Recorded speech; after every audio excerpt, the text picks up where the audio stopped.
If the kid is representing swiftness, cooking is slow. The cooking process is slow.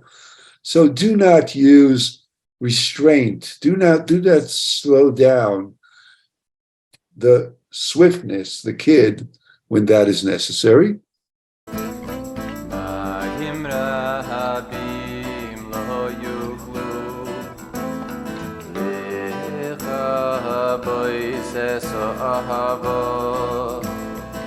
Go to our website, which is HebrewLearningCircles.org. Go to Jewish Resources, scroll down to Parsha Videos, and you'll find the source sheet right there. Mishpatim, which means statutes, is just that. It's a long list of statutes, a lot of the ethical and ritual and conditions under which the Jewish people are going to fulfill their mission and live their lives when they eventually go into the land of Israel. In the list of the laws for Passover, Shavuot, and Sukkot, there is, and this is Exodus 23, chapter 23, verse 9, there is an insert that we're all familiar with, or at least we're familiar with the derivatives, the outcome of this instruction in the Torah. And the insert says, Lo tivashel gedi b'chalav imo. You shall not boil a kid in its mother's milk. For those of you who don't know, this is the basis for the laws of kashrut as it relates to the separation of dairy and meat. According to Jewish law as it evolved over the centuries, we'll separate dishes, cupboards, etc. There's going to be a section for dairy and a section for meat, and all that derives from this instruction in the Torah: Lo tivashel gedi b'chalav imo. And it appears 3 times in the Torah. Rashi teaches that. Why 3 times? Because one is for do not actually cook a kid in its mother's milk, and a kid means the young one of a goat, right?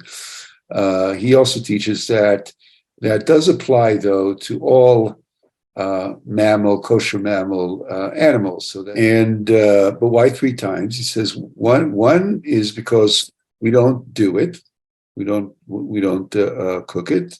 2, we don't eat it, and 3, we don't benefit from it. In other words, we can't even cook a kid in its mother's milk for non-Jews and profit off it. Have a kid in its mother's milk dish in our restaurant and have it only for the Gentiles. That's not allowed. What's interesting, though, is that in all those 3 times where in the book of Deuteronomy, book of Exodus in our parsha, and then a few chapters later, again, it's inserted in the text in a place where it doesn't seem logical.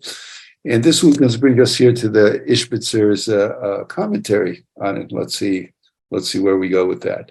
So the full verse is Reshit Bikurei Admatecha Tavi Beit Adonai Elohecha. The choice first fruits of your soil you shall bring to the house of your God, the temple, right?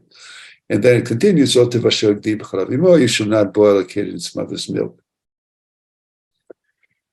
And the questions are, why? First of all, why not cook a kid in its mother's milk? I mean, why not? Maybe a tasty dish. The kid is already slaughtered. I mean, it's not going to make any difference, not to the kid, not to the mother, not to the milk. But just why not cook a kid in its mother's milk? And on that, there are different commentaries. And just to lay out some of those, there is a theory that there's a health reason. I don't buy it, but some people claim that there's a health reason for that. There is a commentary that says that it's just cruel.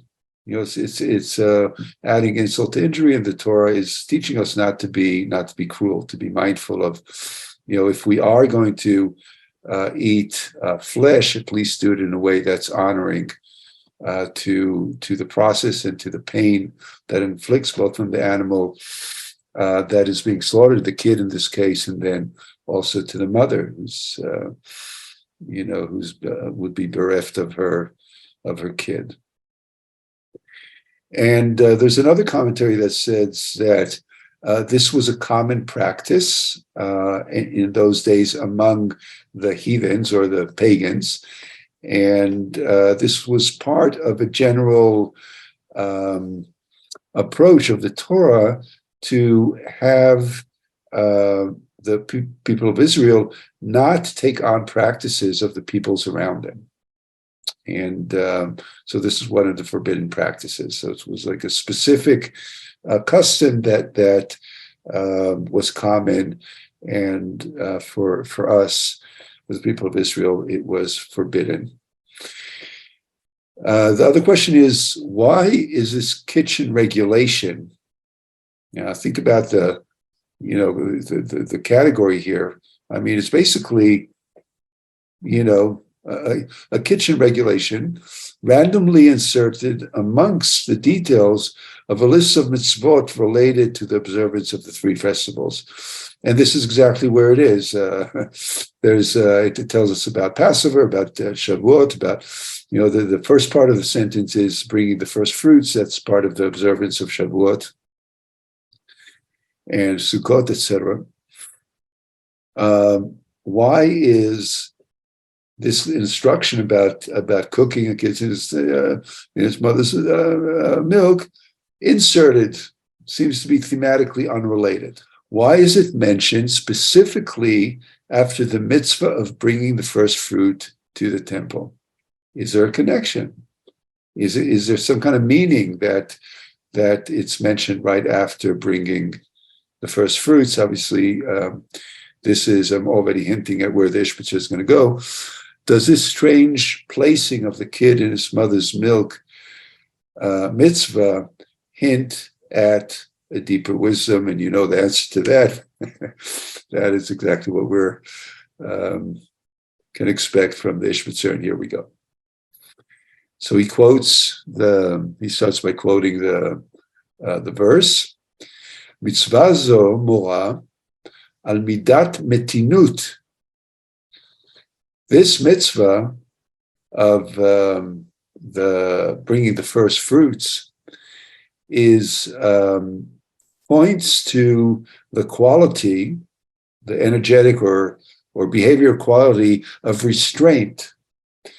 There's a nikra b'midrash, and this is called in the midrash, somewhere else in that literature, giborei koach sheyuchal la'atzor chemdato. Those of great might that can halt their desire. V'chatuv, and now he's going to bring a quote from Isaiah, kibchora v'chule be'odah b'chapo ivlaena. And in Isaiah, it says that when a fig, the first figs on the tree in the early summer, when we see that first figs are so tasty, right? Think of fig as the ancient form of some kind of amazing candy, right? And so, okay, here's the first figs of the season growing, and what we want to do naturally is to grab it and eat it, right? Devour it.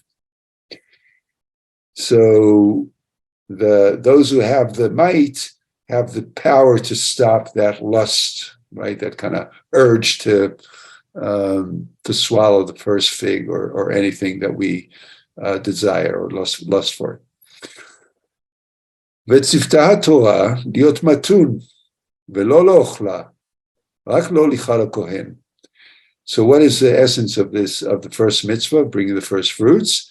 That the Torah is instructing us to be restrained and not to eat the first fruit, but to take it with us to carry it all the way to the temple and offer it there for for that kind of offering ritually.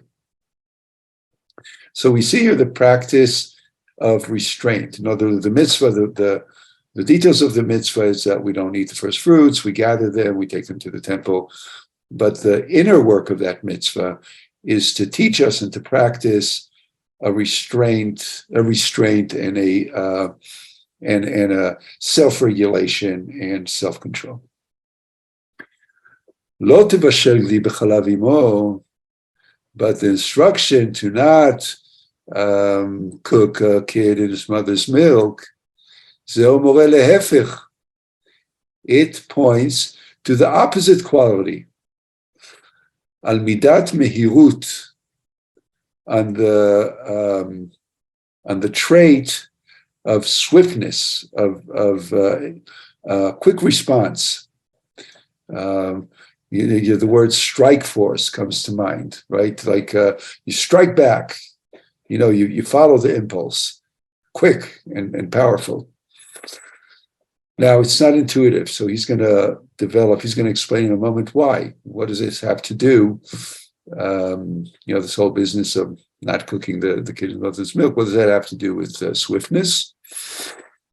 Kedeita b'Gemara, as it's brought in the Gemara, and he's going to Kedei sheyizdaker hagdi bevat rosh, in order that the kid of a goat would not be able to fully jump through the opening.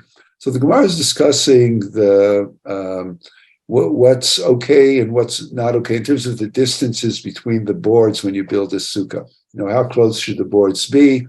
And the measure, the way one of the sages puts it, is it has to be close enough that the goat's kid would not be able to jump through it into the sukkah.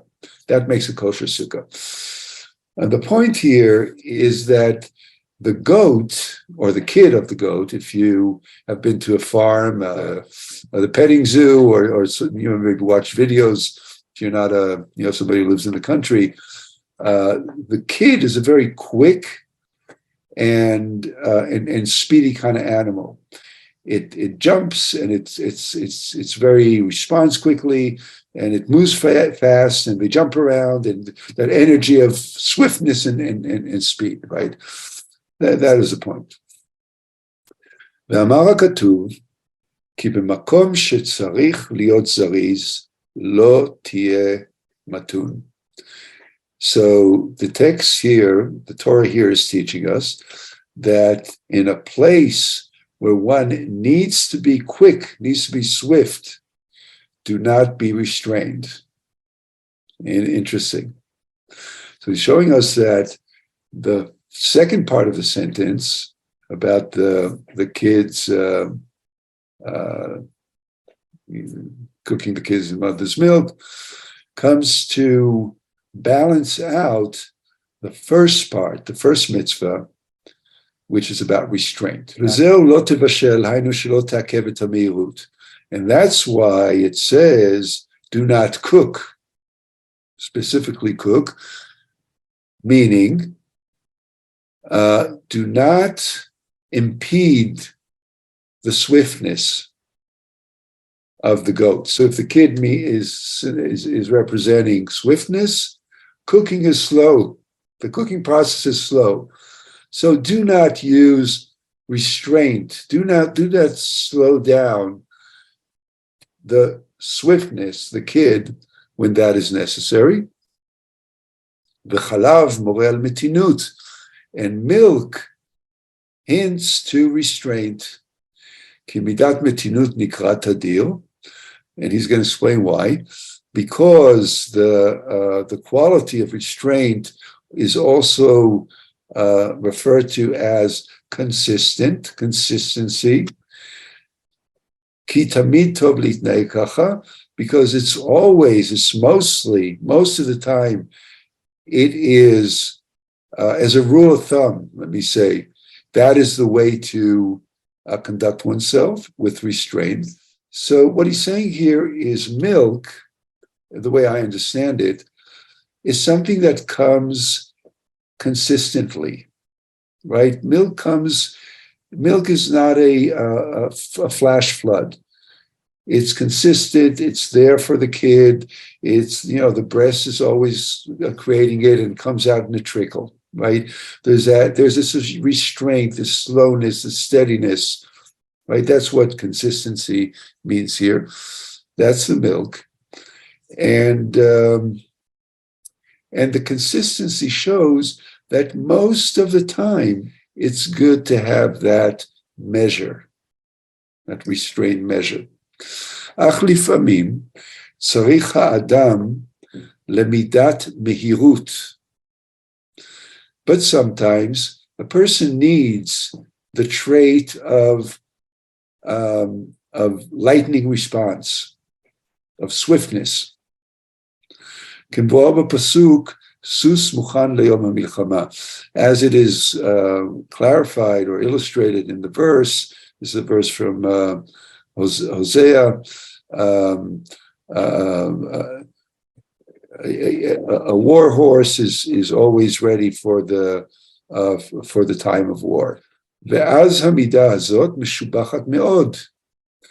And then at the time that it's called for, this is a very praiseworthy trait, more than the trait of contemplative mind and the restrained and measured mannerism. Shehu nikra tadil, which is also referred to as consistency. Umidat mehirut bismana nikret mekudash. And indeed, he says, the trait of swiftness at the right time is called holy, sacred, mekudash, from the word kadosh. Kedeita bagmara. Now he's going to bring two different references in the Gemara in order to make the point. I'm going to go through it really quickly. It is worthwhile looking at the Gemara if you're interested in digging in deeper. You'll do that on your own time. I'll really just do a brief review of that. One actually mentions those two words, mikudash and tadir, which means he's saying mikudash is referring to swiftness at its the right time, and tadir is being measured, restrained. And the Gemara says, tadir u mikudash, eze mehem adif. The Gemara asks, if you need to choose between different types of sacrifices and which comes first, which is more important? And the Gemara says, if you have the sacrifice that's a regular, consistent sacrifice, or the sacrifice that is the sacred sacrifice of that time, and which one do you do first? The one that's the consistent, the regular one, or do you do the one that is just there for that one time of the year?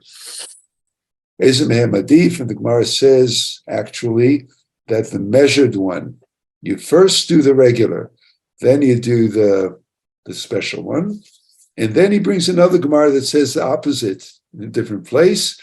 That's in Brachot, page 20. He says, "Arishonim asu nafsheyu akedushat Hashem v'chulei," and then it discusses why were the earlier sages, the more ancient sages, why did they have more? Why were they greater? Why did they have miracles happen to them? The Gemara says that it was because they were impulsive, they were swift to give themselves over to sanctify the name of God. So here you have an example where, the swiftness, don't be thoughtful, don't be, it's like, just throw your life on the line for God. That's, you see, the Gemara here is really bringing examples and giving voice to two different attitudes. Meaning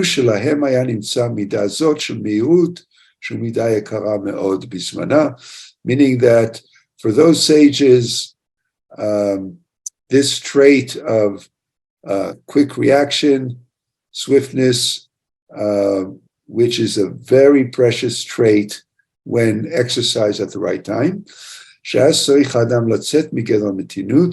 Then a person needs to extract him or herself from the common practice of restraint and measure. And because of that trait that the ancients had, that's why there were miracles done for them. And this is where the Ishbitzer ends. And I'm going to just wrap it up by saying that this is a fascinating new reading of do not cook a kid in his mother's milk. Completely, psycho-spiritual and profound. And I want to go back to that and now apply what Ishbitzer said to the verse, the way I understand it.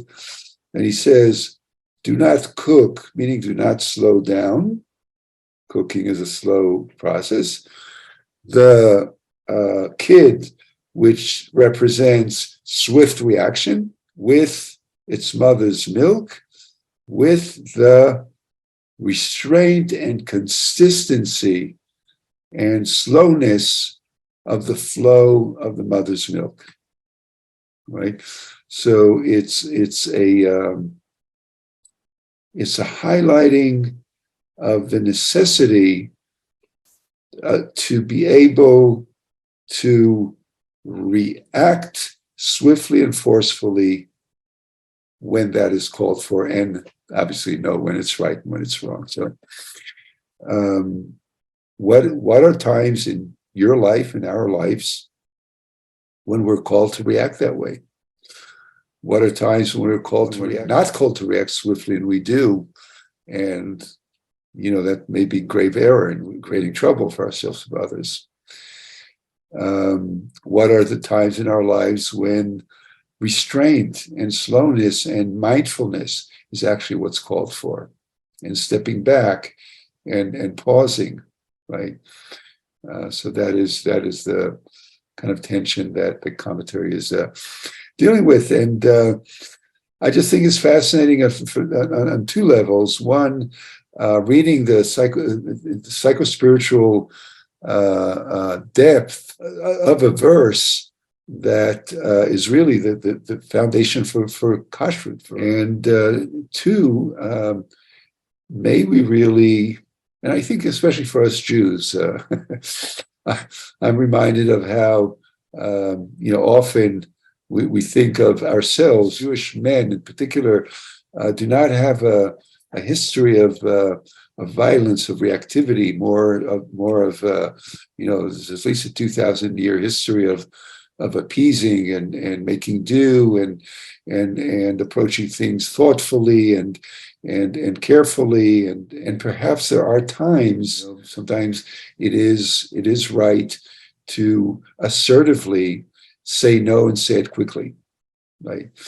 And when may we both personally and also generally as communities know when is the right time, and only respond that way when it's absolutely necessary. So much reactivity that really creates damage, and may we be blessed as a human race, to really be assertive and quick only at the rare times when it's necessary and when it avoids damage rather than creates damage. That's all for today, and we will see you, God willing, next week. Shalom for now. Click subscribe button. Doesn't cost you anything. We really appreciate that. Like to have that extra layer of connection with you. Like and subscribe. Come back.